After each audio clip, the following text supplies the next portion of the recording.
To be honest, I don't even really know why I'm trying to do a Let's Play of this game. It's just kind of a whim I just have at the moment. I don't know how long that whim will hold out at all. Anyway, I'm just gonna get some new stuff for Chaz and Alice. The game starts Chaz off with daggers, but he's much better with a two-handed sword. And Alice can upgrade to the 2 slashers. Aside from that, I don't think there's any more useful equipment here worth getting.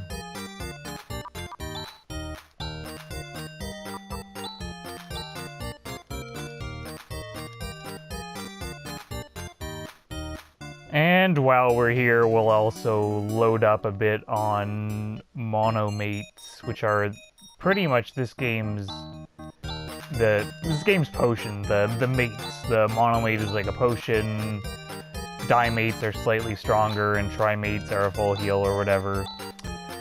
And stuff like antidotes which heal poison aren't really that useful in this game, because status effects in general just aren't that big a thing, and there's also a limited inventory, so by the time you get to the point that status effects become an issue, you already have someone who can take care of that with the spell or whatever.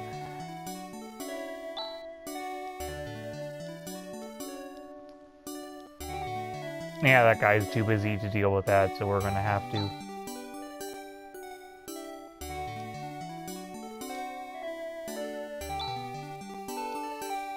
Right, that's what we're doing. We're looking for Birth Valley, where an investigative team from the university has gone missing. So hopefully we'll be able to clarify that. But I'm trying to find the one NPC who says something of interest here.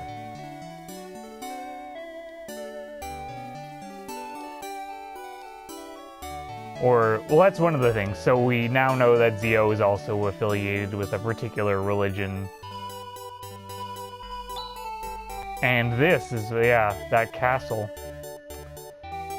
Which apparently has just popped up out of nowhere. And which you can see just across the little quicksand there. I think Dragon Quest I did the same thing. I don't know, I've never played it, but I do know that the Dragon Quest games are very big on kinda teasing the player like that about stuff that they're not going to get to for a while. And I don't think it's a spoiler to say that that's Zio's pad.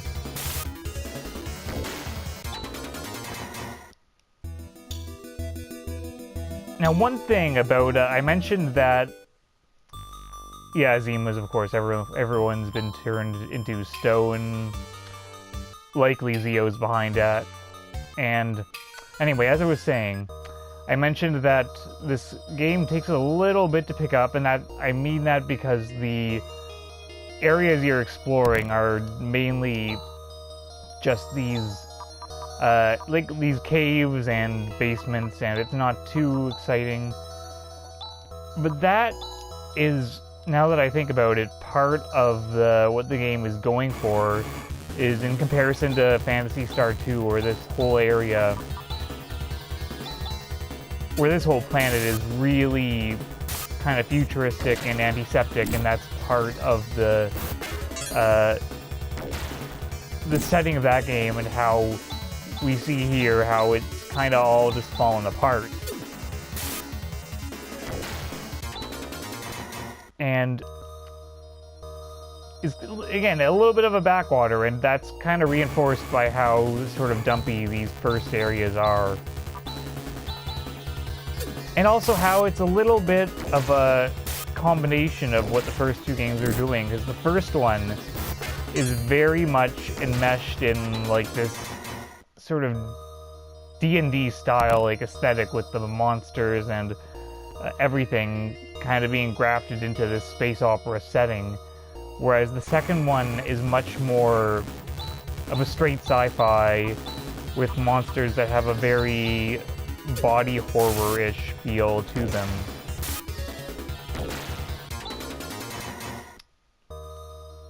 And this one does a little bit of both, because we have the monsters which are kind of creepy and horrifying in that body horror way, along with a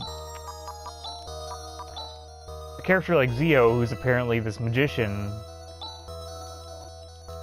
And so again, there's that sense that everything is getting a little bit of a callback here, and that the game is trying to split the difference between its own legacy. And even with the third game, that's the case, because even though this game kind of ignores a lot about the third game, there are still some callbacks and references. Ooh. Yikes.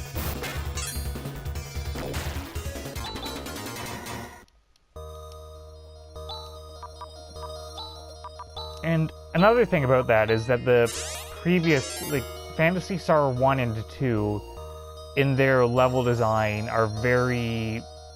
Oh, actually, here's a plot point. Professor Holt has been turned to stone. And we need to get... Oh, I'm probably skipping through the text too fast, but we need to find an antidote called Ashline, which is in the village of Molcom. And once again, we're going to extort money out of this poor grad student. But that reminds me about something that I appreciate about this game, which isn't in every JRPG, especially more modern ones, which is a sense of structure to the quest. In that by this point, you have an idea that our long-term goal is taking Zio down, and that subdivides into smaller goals where the characters need to find out why Zio targeted Birth Valley and the team that was there. Oh, but here we have a new character.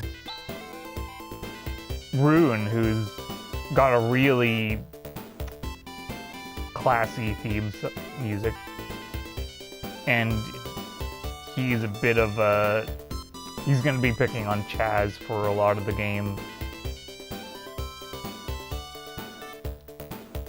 Oh yeah, and I guess this town also just got completely wasted by Zio.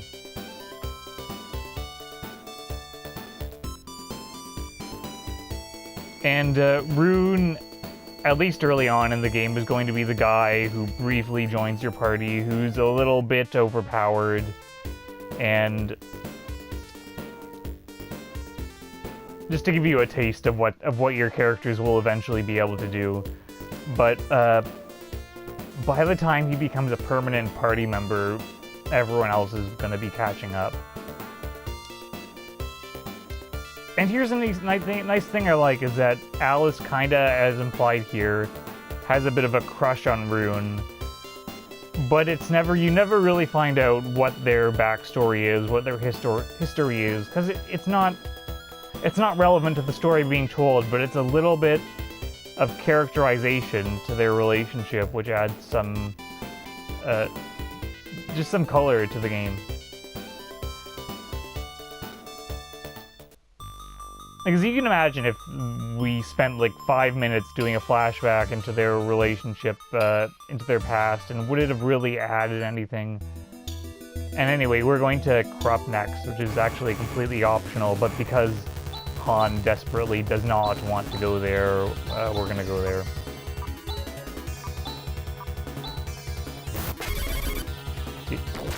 Yeah, Rune is really decked out with some fancy techniques, sorry. And here's Krupp.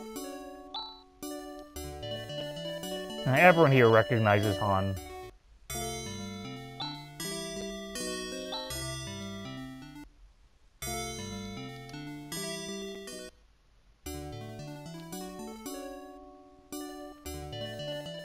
I don't think there's anything worth getting equipment-wise here, but I'll pick up a telepipe and an escapipe. The escapipe basically will warp you out of any dungeon. The telepipe will enable you to return to any town you visited. And there are also 2 techniques that do the same thing. But I was talking about something. I was talking about the structure. Here's the other thing, is that he's... in spite of kinda being the butt monkey of the party or whatever, he's got a fiance. He's got something to look forward to.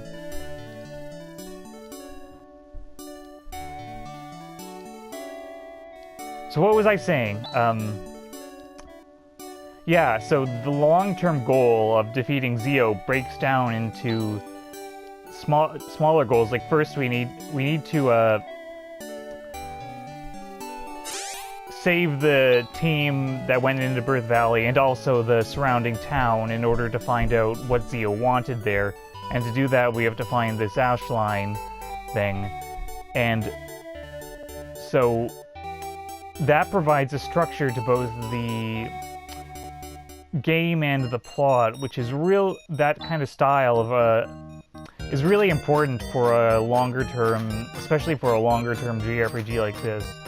And it's not always there in some games. Some games don't do that, and as a result they start to feel kind of abstract and weird. Like, to give an example would be Final Fantasy 13, which got a lot of criticism for being linear, which I don't really think is what people didn't like about that game, because a lot of Final Fantasies are linear, a lot of JRPGs are linear, but what it didn't have was a strong sense of overarching purpose to what you were doing in the game, compared with something like Final Fantasy X, which has that structure of the pilgrimage you're going on, whereas 13, it's just things happen and the characters react to it, and you're kind of thrown willy-nilly by whatever plot development has happened without any real sense of what the ultimate purpose of it is. And that makes it makes the linearity of it feel a lot more artificial and forced.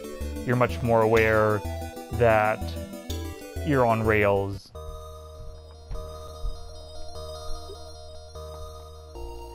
Now, this is not Birth Valley, this is whatever, a little canyon we have to go through, which is the first kinda, not a difficult dungeon, but it's one where there are multiple paths and whatnot, which I think I was trying to talk about earlier, about how the earlier Phantasy Star games were very much enmeshed in that 80s dungeon crawler style of very brutally complicated dungeons and tough fights, which by this point had gone out of vogue, and which would eventually come back in style with stuff like Etrian Odyssey, doing a more modernized version of this. And just look at how much Ruin is mopping things up here. But, and Phantasy Star 4 kind of splits the difference, where, like, for most of the game you are going to be slogging through, well, not really slogging, because I think they're fun dungeons, mostly, but going through these, but they're not the kind of punishing ordeals that, say, Phantasy Star 2 is famous for.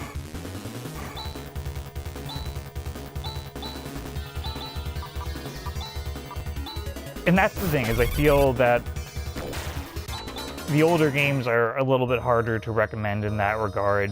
Not even because of the intensity of the dungeons, but because that, combined with the sort of old school interface jank, makes it an extremely...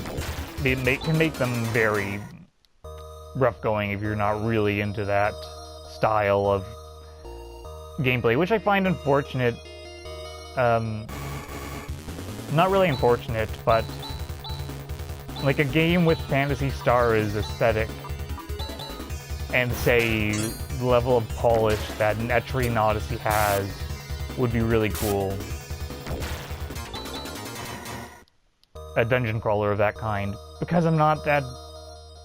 That's the other thing. Maybe this is just me showing my age and my prejudices, but a lot of the stuff like, you know, Etrian Odyssey and a lot of the kind of slightly lower budget JRPGs that kind of dominate the genre nowadays have an anime, that sort of moe style, which doesn't really... Whenever I see it, it just kind of feels like, oh, this is generic anime stuff to pander to the otaku crowd, and I'm kind of an anime nerd too, so a weeb or whatever, so I'm not really in a position of moral judgment there or whatever. But I don't feel that with this, even though it has a very obvious anime influence. And maybe that's just my prejudice, but I kind of think that maybe this game's style is a little bit more intentionally crafted. Maybe I'm just talking out of my ass, I don't know. Anyway, what's the time?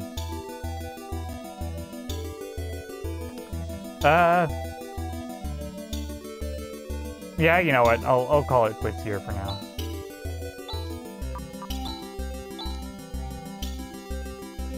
Again, I don't really know why I'm doing this, but there you have it.